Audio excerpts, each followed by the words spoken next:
Welcome to the I Told You So podcast. I'm your host, Dr. Ben Cole. I started this podcast because I noticed an erosion of societal discourse and how normal conversations are often fueled by polarization. The I Told You So podcast offers an opportunity for healthy discourse and effective discussions. I select topics to discuss with listeners and guests of the I Told You So podcast. Listeners and guests predict what will happen in the future. I track those predictions and announce who predicted accurately when those predictions become true. The podcast offers topics where listeners and guests can participate in discussions with the goal of predicting the future so they can proudly say, I told you so. My guest for this episode is Parker Bode.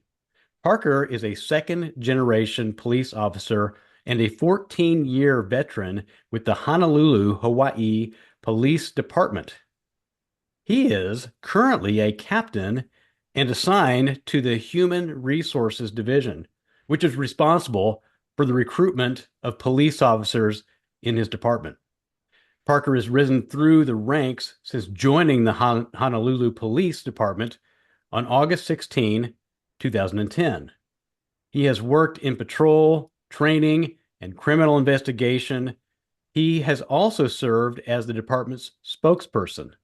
Parker received his bachelor's degree in business administration from Pacific University in Oregon in 2010 and his master's degree in public administration from the University of Hawaii in 2014.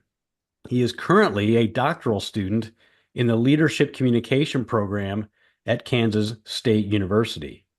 On this episode, Parker Bode and I discuss the ongoing recruitment and retention crisis facing police agencies across the United States of America. Parker, thanks for being a guest on the I Told You So podcast. Let me start by asking you, what has contributed to this recruitment and retention crisis in the police force? First of all, thanks, Dr. Cole, for having me. I appreciate the opportunity.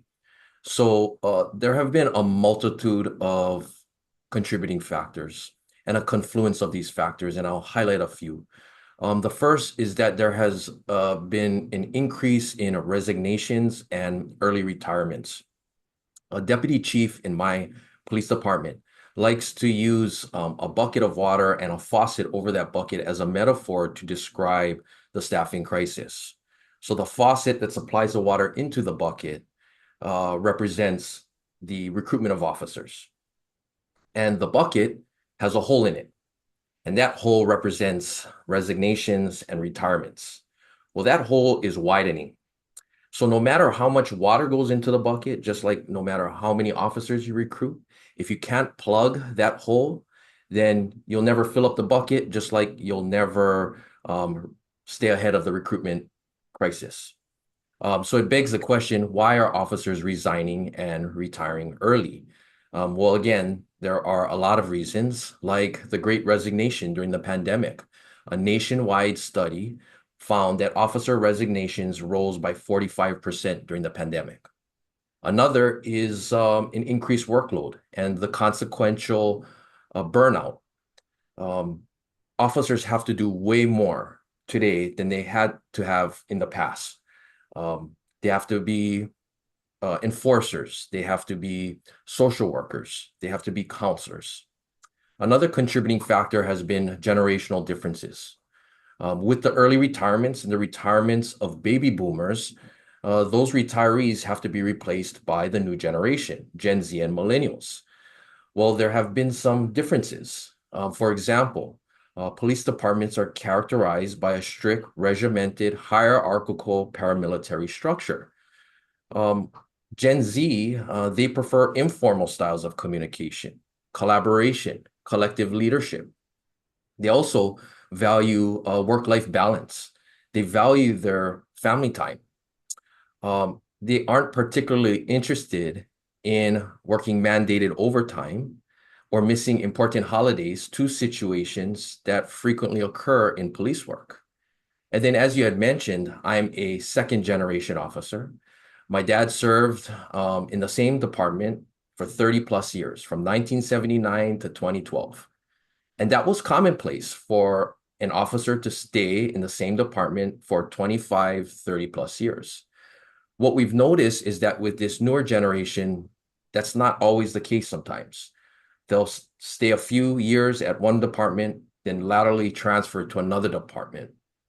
Or they, after a few years in the profession, they'll leave the profession.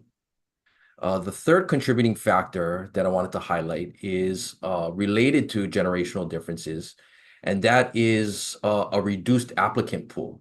If we return back to the deputy chief's metaphor of the faucet and the bucket of water, well, that faucet is tightening. In my department, applications decreased by 35% from 2020 to 2021. And then from 2022 to 2023, it decreased by 25%.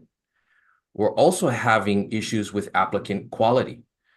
Applicants are having a difficult time passing the background investigation for a variety of reasons: drug use, criminal history, driving history, deception during the background investigation. Yeah, so your comments are reminding me of that time in 2020 when the coronavirus was out, and lots of different policy was changing at that time. Vaccinations were coming out. The public was really trying to figure out, what are we going to do about this? Is this really a deadly virus? There's also a correlation to, at the same time, we had many riots going on at that time. And I remember at that time in 2020 and even into 2021, there was a big movement to defund the police.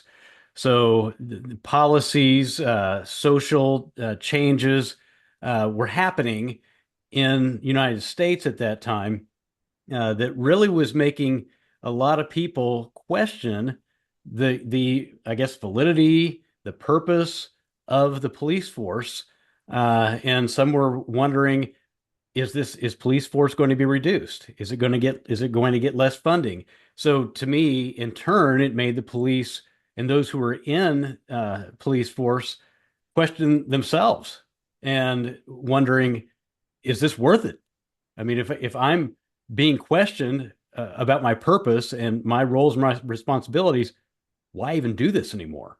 So I wonder if there was more to that, and are we going to see in the future, especially now with a new incoming presidential administration coming in January, is that tide going to turn a little bit? Are we going to see a different influence from policy onto the police? In a way, are we going to go from defund the police to more funding of the police? I don't know. I mean, who knows what the future brings for that? But it seems to me that this new presidential administration is, I would say, probably good for the police force. What do you say to that? Yeah, as you alluded to, negative news publicity, negative police rhetoric has contributed to the crisis that we're in now. And police departments are always trying to change the public's perception, whether it's through social media, whether it's improve relationships with the media. So we're always trying to improve those relationships and partnerships. But we love any support that we can get. This is a thankless job. And so anytime we get support from wherever it is, we're happy with it. Yeah. So, Parker, what has been the impact of this recruitment and retention crisis? Right. Yeah. So again, there have been a lot of impacts and effects. So I'll highlight a few. First and foremost, it's officer well-being. It's demoralizing for a police officer to report to work every day and realize that they're going to be short-staffed that shift. It's demoralizing. A former chief of police for the Nashville Police Department, who also served as the chief of police for the Washington State Patrol, and who is now a professor at a university in New Orleans, His name is Dr. Ronald Serpas. He likened the demoralizing feeling to a football coach giving a pregame speech to his team and informing the team that he's only going to put 7 players on the field while the opponent is going to have 11. It's that demoralizing feeling. A nationwide study found that a staggering 51% of officers are always or often frustrated with their job. And so I can only imagine that the staffing crisis contributes to that feeling of frustration. The second impact that I wanted to highlight is a loss of experience and knowledge with the retirements of baby boomers and the earlier retirements that I mentioned. That knowledge and experience is hard to replace. When I was a patrol officer in the early stages of my career, I really leaned on my senior beat partners who were older and a lot wiser than me. And I learned so much from them. They taught me how to approach situations, how to interact with people. And so with them retiring, you lose that valuable experience and knowledge. And then the last impact I wanted to highlight is this perception that communities aren't safe because of the staffing crisis. As you had mentioned, I previously served as my department spokesperson. And anytime I did a press conference on an increase in crime, a rash or a spike in crime, a common question that I got from reporters was, is the increase in crime a result of the staffing crisis? So there is this link between the staffing crisis and an increase in crime. Now, would an officer at every corner, at every intersection in our communities decrease crime? Of course it would. But that's not the reality. Numbers aren't the only thing. It's how police departments deploy those numbers and what they do with their officers that really matter. And I'll give you Honolulu as an example. Our police department, the Honolulu Police Department, has 2,200 authorized officer positions. Of those 2,200, 1,800 are filled, meaning we are short 400 or more than 400 officers. Wow. However, Honolulu was recently ranked the safest city in the world. So again, it's not the numbers.